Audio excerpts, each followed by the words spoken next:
Hi, my name is Purvesh Khatri. I'm an associate professor in Institute for Immunity, Transplantation and Infection and Department of Medicine at Stanford University. I'm also one of the co-founders and a scientific advisor to Inflammatix.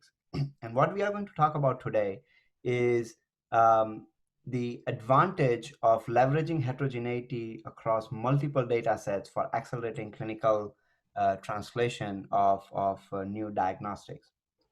Now, before going into it, what I'm going to talk about is try to convince you with this hypothesis that the way we have been doing biomedical and translational research for the last couple of 100 years has a fundamental flaw.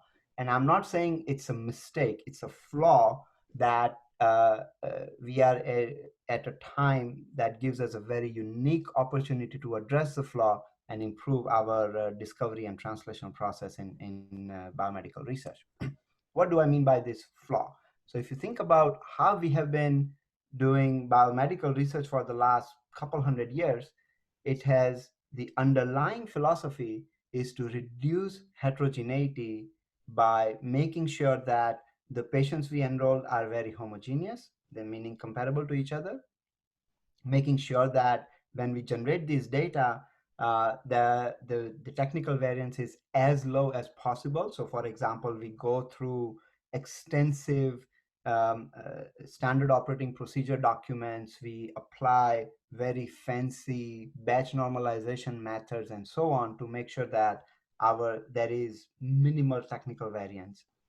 And then as we talk about diagnostics development, these patients, the patients that were used for generating this data, they get divided into two groups: discovery and validation, where this this a subset of samples are left out for validation. The discovery process never sees that. We use the remaining data sets, remaining samples, we iterate over them as much as we need to, apply fancy machine learning algorithms, build a model, lock the model, and then show that everything else being equal, this model works as good as the discovery process in these samples that we had left out earlier.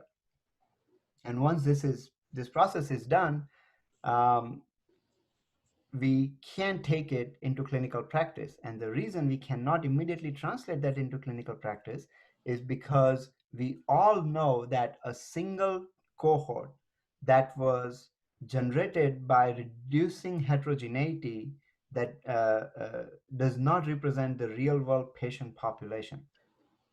And therefore, we get asked to demonstrate that can you show this model that was generated using a single homogeneous cohort actually still works in the real world environment where we have the clinical, biological, and the technical heterogeneity. And that's where most of our diagnostics and other biomedical inventions fail. And this, I think everybody knows here, leads to the valley of death, where we know that most of the inventions at the bench fail to translate in a clinical practice or by the patient's bedside. So what's the alternative? And the alternative is we have to fundamentally rethink this approach, and we have to go to the root of the discovery process. So what do I mean by that? Think about any high throughput experiment that you do today. RNA sequencing, transcription profiling using microarray, any mass spec, any experiment where we measure a lot of variables across a sufficiently large number of samples. And the idea is to use this high throughput data to identify a set of biomarkers that differentiate the cases, the disease that we are interested in from the controls, or healthy controls, or patients that may be suspected of having the disease that we are interested in. So before that biomarker discovery process starts, with the data that we've generated, every variable has 50-50% chance of being associated with that disease, that condition. We do our favorite bioinformatic analysis, pick a p-value of your choice, p-value, let's say usually we use p-value of 0.05.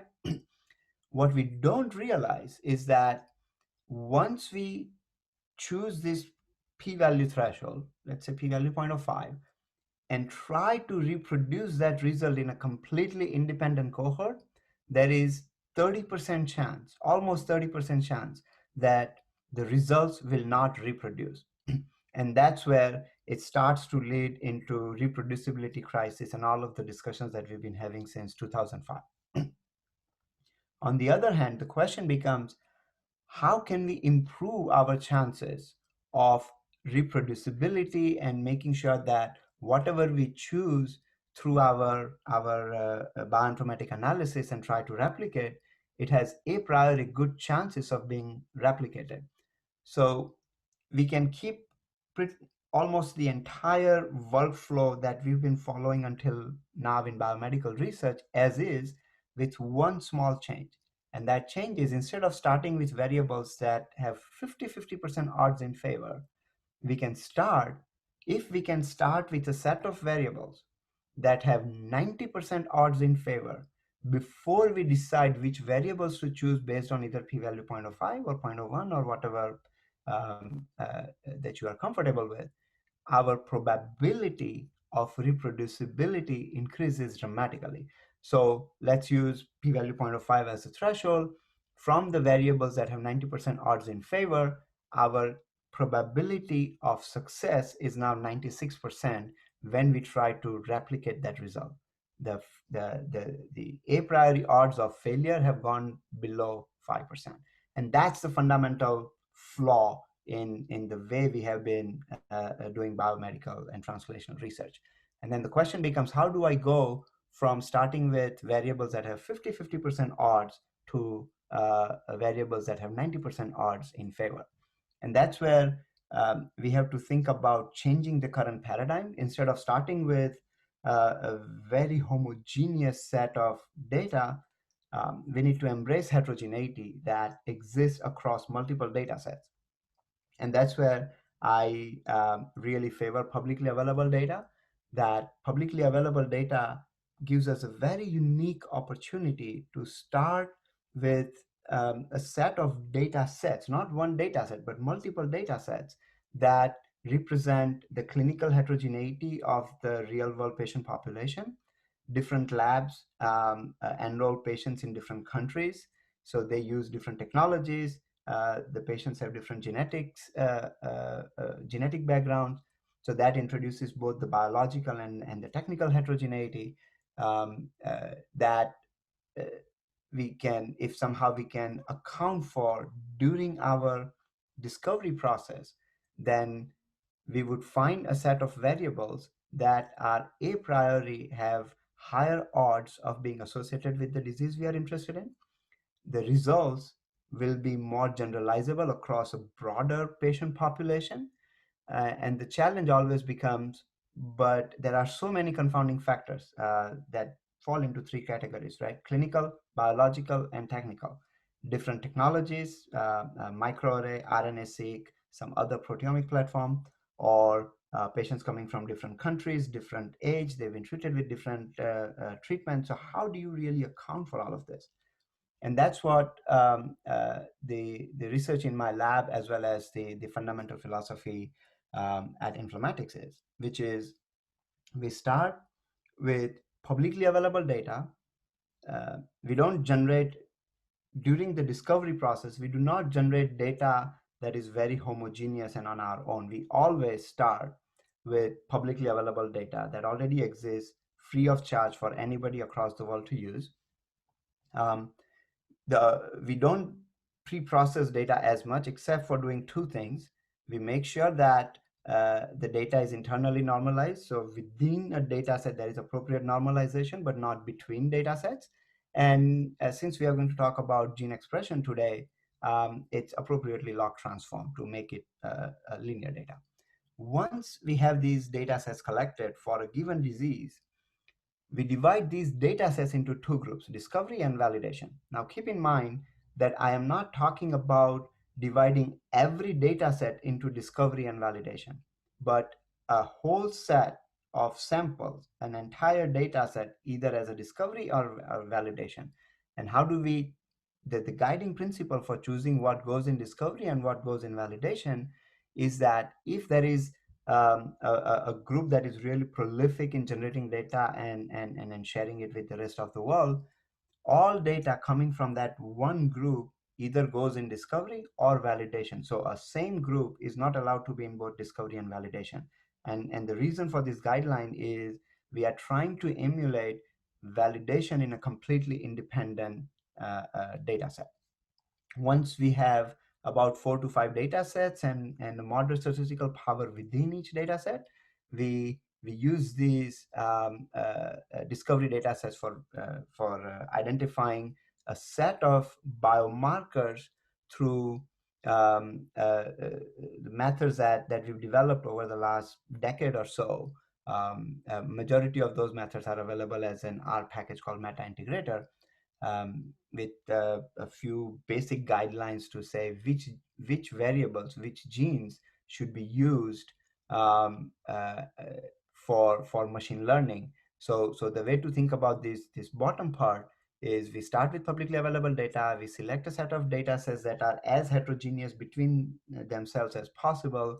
Apply uh, uh, uh, uh, basically a meta-analysis to identify a set of variables that increase our odds of being associated with that condition more than 50%. Then we apply our machine learning methods to build a model using these reduced set of variables, so that further reduces the number of variables that go in machine learning model. And then once this is locked, we start looking across independent data sets that we left out in a priori to say, now how does this perform as a diagnostic, as a prognostic? Are there any drug targets? Are we learning a new biological mechanism? And the questions are only limited by our imagination. Does this method really work? So I hesitate to call it a method, and I usually call it a framework because it's a set of guidelines with some methods. But the answer is an emphatic yes. We've now applied this framework to a large number of inflammatory conditions that start on top left with organ transplant, infectious diseases, fibrotic diseases, um, uh, uh, autoimmune diseases, and vaccine response, cancer, and so on, to really show that when we leverage heterogeneity across multiple data sets, the results tend to be very generalizable and reproducible across unseen data. To walk you through a little bit, a few things to think about on this slide is all of this data were publicly available. We did not generate a single data point for the discovery in the lab. All of this data publicly available, number one. Number two, the number of data sets and sample for each of these studies ranged anywhere from 7 or 9 studies, and the number of samples range from some at least 1,000 to 7,500 samples. All of these samples were clinical samples, so no animal, no in vitro or in vivo model data. It's all human data. Number three, each one of these studies, as we were trying to identify biomarkers, and once the biomarker was found, mod classification model was locked. Then we ran a prospective trial to validate our locked model. We designed each of these trials to see whether it would also predict that condition before that happens. And and what you see is that every single one of those biomarker that we were trying that were developed for differentiating a disease of our interest from the comparator classes ended up being predictive of that condition happening before that would be observed in clinical practice. To walk you through a few examples, in organ transplant, we were able to show that we could predict ongoing subclinical injury 18 months before a pathologist would see it on a kidney transplant biopsy. In viral infections, in a challenge study, we could show that the host response actually activated 12 to 24 hours before the symptom onset. In case of fibrosis, we were able to show that a simple monocyte counts in CBC at the time of diagnosis of a fibrotic disease predicted survival in the next 3 to 5 years. In case of predicting treatment response, both in systemic sclerosis and IBD, we were able to show that using um, uh, uh, this framework, we could identify a set of biomarker that predicted treatment response either before a clinician in case of systemic sclerosis or prior to treatment initiation in case of IBD patients that were about to go on anti-TNF treatment. So the idea is publicly available data.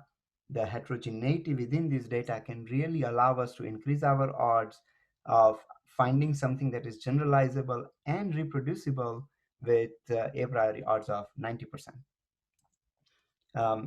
What we've been doing at Inflammatix is um, learning that immune system is really a distributed sensor with a built-in amplifier designed by evolution. So if you think about the role of the immune system is to continuously surveil our body, and when it finds a danger signal, a pathogen, an antigen, it amplifies that signal. So from a diagnostic perspective, this is sort of the best diagnostic that the nature can give us. And what we've been developing is using this framework is a set of biomarkers that when they are put together, they allow us to diagnose presence, type, and severity of the infection in a patient with an acute illness. So to give you some examples, we've first identified an 11 gene signature that allowed us to differentiate patients with SIRS from patients with sepsis. Within those patients that are infected, we could identify which patients have bacterial or viral infection, and we've now expanded this research to show that once the patient is diagnosed with the type of a pathogen, we could also diagnose what is the pathogen that the patient is infected with. Um, and what you don't see on this slide is we've also been able to show that the host response can also tell us the risk of a patient's 30-day risk of mortality. To show you that this approach can really find generalizable result that also accelerate clinical translation. Here is a very a specific example in TB diagnosis.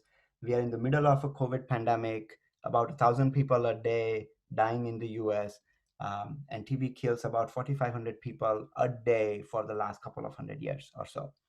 And in 2016, we described a 3-gene whole blood-based biomarker to show that it could differentiate patients with active TB from those with latent infection, other diseases, and healthy control. The paper was published in Lancet Respiratory Medicine in 2016, April. In 2018, we showed that this 3-gene signature not only diagnosed patients with active TB, in a longitudinal cohort, we showed that we could actually predict which patients with latent TB infection are going to have active TB 6 months before symptom onset. We showed that we could actually go out in a community and screen who is likely to have TB and bring them into the clinic. And the same 3-gene signature at the time of diagnosis also correlated with ongoing inflammation in lung and tracked with patients who would respond to treatment versus who would not respond to treatment. This signature was licensed for translation by Cepheid in 2017, and in 2019 it was translated into a cartridge for the Cepheid's GeneXpert platform. And now there is a paper on medRxiv showing that this cartridge with a locked diagnostic model diagnosed patients with active TB with or without latent infection, with or without HIV, diagnosed who has active TB with an AUROC of 0.94, meeting all the WHO target product profile for ending TB by 2035. So if you look at this timeline, we've gone from discovery to a point of care cartridge with the first trial done, independent trial done in 3 years.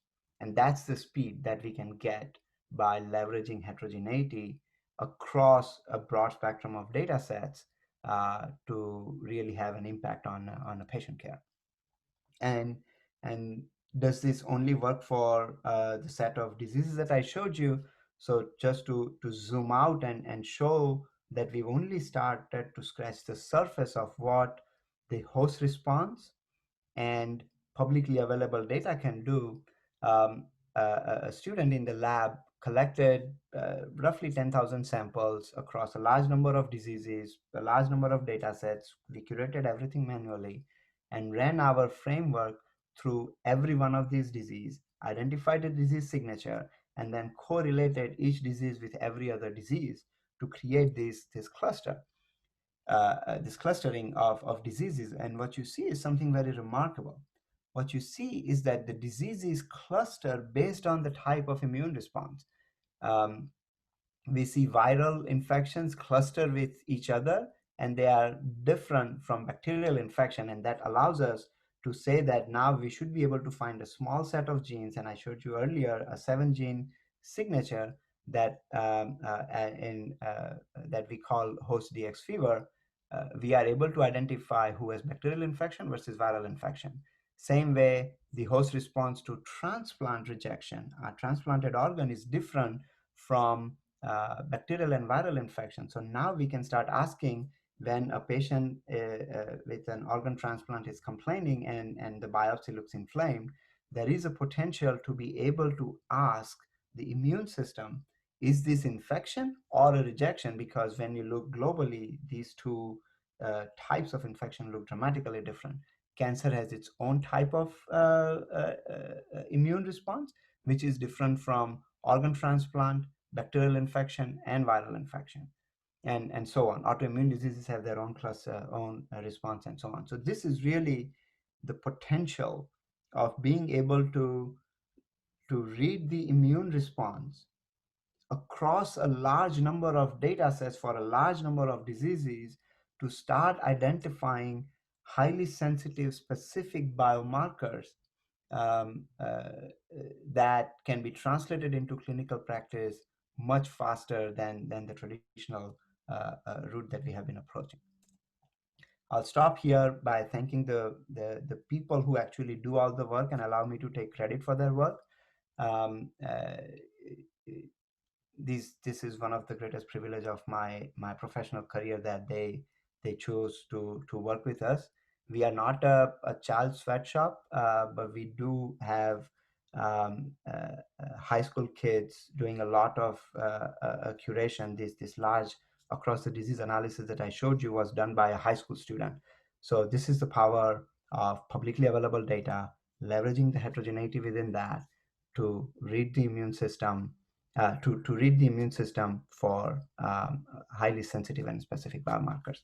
I'll stop here by thanking the people who actually do all the work and allow me to take credit for their work. Every time I said we today, it was a royal we. It's these people who've done an amazing job of curating these data sets, developing methods, analyzing this data, taking charge of running the clinical trials, and so on. And all of our collaborators who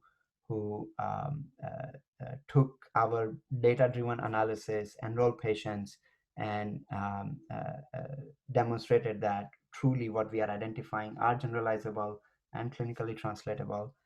All the investigators who share their data publicly and openly that allow us to do this, and